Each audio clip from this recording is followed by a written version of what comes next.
Dans un moment de colère, vous lancez une phrase comme « Tu vas voir ce que je vais te faire ». Vous pensez que c'est juste une parole en l'air, mais pour la loi, ce type de propos peut suffire à porter une accusation criminelle. Une menace, même verbale, peut entraîner de lourdes conséquences. Comprendre ce qu'est une menace.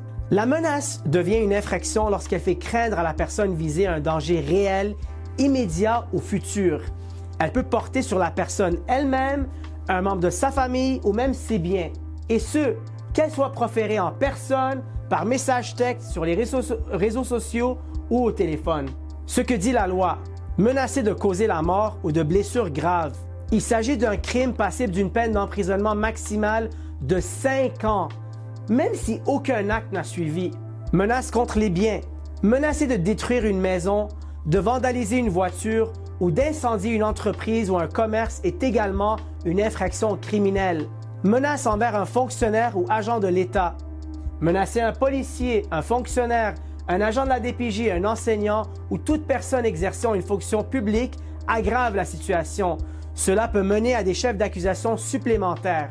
Le contexte compte. La crédibilité de la menace, l'historique de conflit et la réaction de la personne visée sont prises en compte par les tribunaux.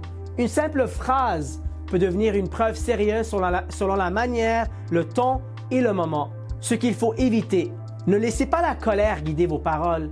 Même en ligne, même dans un message privé, toute menace peut être captée, enregistrée ou retransmise comme preuve.